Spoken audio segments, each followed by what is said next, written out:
la acumulación de agua es lo que genera los criaderos de mosquitos, ¿no? Entonces, esta persistencia de lluvia nos complica, por así decirlo, porque favorece la presencia de criaderos y la persistencia del mosquito en esa época y más allá, ¿no?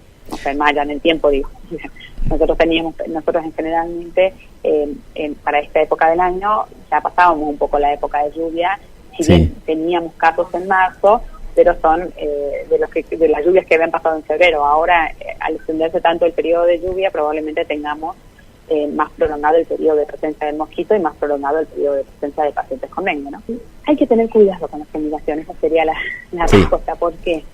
Porque primero, que como medida única no sirve, como ninguna medida sirve como medida única. No sirve la fumigación como medida única, no sirve la vacunación como medida única. O sea, siempre tenemos que, se habla de una estrategia integral, digamos, para combatir, tal cual, para poder combatir la presencia de los mosquitos y de todas las enfermedades transmitidas por mosquitos, ¿no? Sí.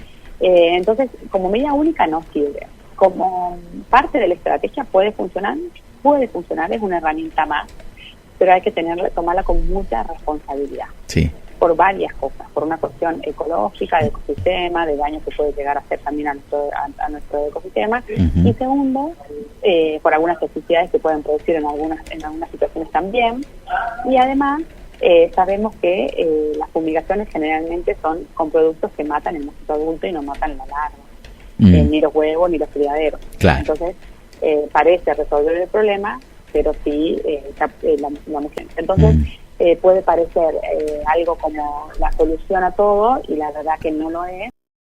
Y la vacunación se están tomando muchas estrategias, que sea positivo de acuerdo a la disponibilidad que se va teniendo en la provincia de las vacunas, se van aumentando la cobertura, ¿no? Porque, bueno, hay que también ser como muy responsable cuando uno utiliza la estrategia de vacunación como una medida de salud pública, porque hay que ver que tengamos la disponibilidad. Entonces se van aplicando en los diferentes grupos de mayor riesgo y en los cuales uno cree que va a ser más efectiva todavía la vacuna. ¿Por qué digo esto?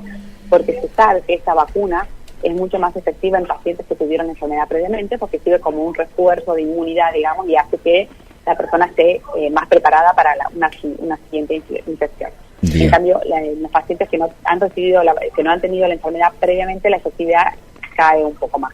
O sea, no es tan buena vacuna para los que no tuvieron nunca dengue, es mejor para los que tuvieron alguna vez. Entonces la estrategia se hizo en vacunar a las localidades primero en las que asumimos que la mayor parte de la población, y bueno, y ahora también se empezó a avanzar con ANTA y con algunas otras localidades que están teniendo muchos casos también.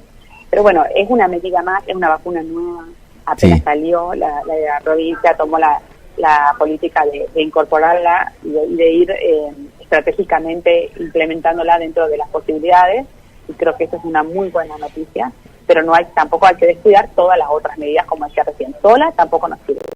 Lo que evita es la forma grave y la internación por dengue. Probablemente sea con síntomas menores, pero lo más importante, lo que uno ve cuando analizamos una vacuna para ver si vale la pena o no implementarla y todo lo que decimos, es evitar la forma grave, evitar la necesidad de hospitalización de los pacientes y obviamente la mortalidad.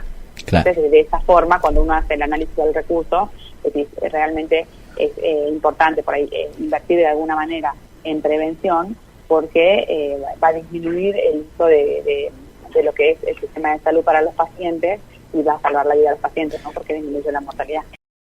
Entre el 70 y el 80% muere por dengue grave, por shock hipovolémico. Claro. ¿Sí? Y la mayoría de ellos, nosotros hicimos nuestro análisis con nuestros dos pacientes, pero todos los años lo vamos haciendo también con todos los pacientes, ¿no? Porque la idea es aprender de las cosas que van sucediendo, ¿no? Entonces, lo que se ve, por ejemplo, en nuestros casos y en algunas otras mortalidades que hemos analizado, es la consulta tardía. El dengue sí está bajo la mirada de un profesional. El paciente se hidrata y sigue las recomendaciones del profesional. Es mucho menos probable que se complique o que requiera internación o que muera, ¿no? Lo que le pasa al paciente con dengue es que hay una fuga plasmática, o sea, hay como que el líquido que va por los vasos sanguíneos escapa a lugares del cuerpo donde no debiera estar, entonces le produce una presión arterial muy bajita y puede producir un shock, y a eso es lo que lleva a la muerte. Entonces lo que nosotros tenemos que hacer con un paciente con dengue es hidratar. Primero se hidrata por vía oral, digamos, los pacientes se les recomienda que tomen mucho líquido, y cuando ya hay algunos signos de alarma es que hay que internarlo y ponerle suero para hidratarlo.